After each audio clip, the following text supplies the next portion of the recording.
What's going on, everybody? It's your boy Brap Genius, back again with another video. It has been a very long time since I've recorded a video, but I'm happy to say I'm back here, and I'm back to riding, and I'm back to recording videos. So as you can tell, my 2003 YZ250 that you guys have known it as is completely different.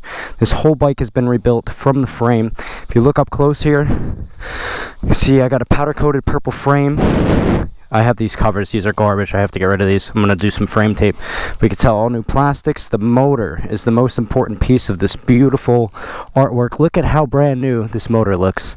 Unbelievable. This bike is astonishing. I'm so excited to finally have this thing back and finally be able to ride. It has been a long process. So that's what I'm going to go over with you guys today, is how this bike got to where it is now, back to where we could finally ride. If you could see here, I've got this beautiful little sand pit area to ride in. So I'm going to ride around for a little bit, talk to you guys about what's going on, and catch you up. Enjoy the video.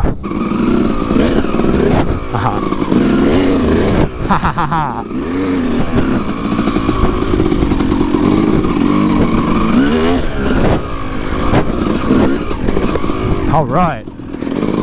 So as you guys can see here, I've got my YZ250 finally back in action, back in one piece. This thing has been apart for so long, and I've been trying to rebuild it forever.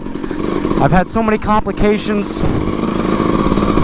Lots of things have happened, but it's finally back, and we're finally going to record. So let's talk about it. So back in December of 2021, yes, 2021,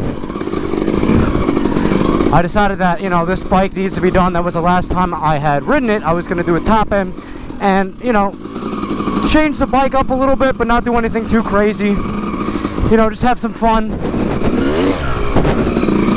And, you know, do some maintenance and clean up the bike a little bit, because it needed some love. So, over the winter, I ended up doing a rebuild with a friend, and, you know, we had a lot going on. We were trying to get ready for a track day.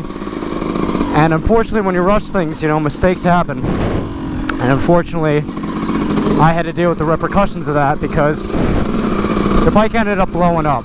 We did the top end, the motor was blown. I didn't have money to do a full-blown rebuild at the time, so I had to sit on idle for a while. It was a pretty big deal because I didn't ride it much in 2022 because I knew something was wrong with it. When I rode it at the track, something was off. And what was off was a piece of the piston was actually just jumping around inside the motor. And that's why it wasn't running right. It kept stalling, it didn't sound right, and that's really what it was. So I kind of just laid off, because I was like, I don't know what's wrong with this. I thought maybe it was just the jetting, but I was like, if I go ahead and rip this thing apart and it's something bigger than what I think it is, I don't have the money for that right now. So I really didn't ride much in 2022.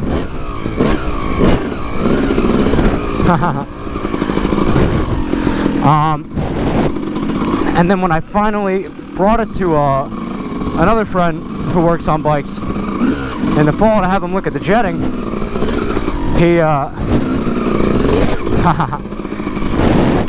he told me, he went into the motor and told me that, you know, the bike was blown. A piece of the piston was missing. And this is going to be like a couple grand to fix. And I'm just shaking my head. I'm like, you gotta be kidding me.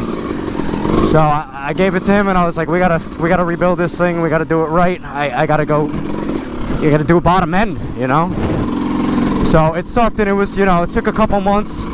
And as builds always go, you know, you think they're gonna be super simple and it's gonna be a fun, easy build, and then you're spending all this money and time, man. And that's what ended up happening. You know, I'm extremely, extremely happy with how this bike came out. My friend that did the rebuild did an unbelievable job. And, you know, I don't care what I had to pay. The smiles that this bike puts on my face is worth whatever the price tag was. And like I said, now the good thing is I have a bottom end and top end done. So a bottom end, God willing, you know, I don't ride this bike that hard. I just like being in the woods and riding. It should hopefully last me 10 years. So if I gotta pay a chunk of change every 10 years for some happiness, it's totally worth it. So you can see, obviously I have a powder coated frame, purple. I wanted to go with a 90s theme for the YZ of the past in the 90s. It's actually funny because this is the 50th year for Yamaha, and you can actually see that they are doing a retro throwback for the 2024s, which is hilarious, because to me, I'm like, like Yamaha's stealing my idea for a throwback.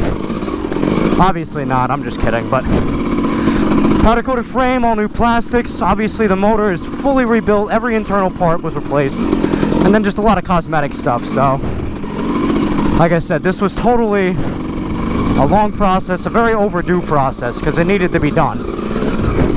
But you know, I could have spent a couple grand and got a brand new dirt bike. I would have paid a lot more than what I actually paid to build this thing. Or I could have just kept the bike that I love, set it up for me, and rebuild it right and actually enjoy it. So that's what I chose to do. That's what I did. And now we're back and we're ready to rip, guys. So more videos are finally going to be coming out again. I've been doing the YouTube Shorts and TikToks. Those are a lot easier to do. You don't need as much time to do them. I need like almost a full day off to be able to record these videos for YouTube. So we're gonna get back to a normal schedule, hopefully, and I can keep posting for you guys. And so that's what it is. So I will see you guys in the next one. Thank you for watching as always. I'll see you guys in the next one. Peace!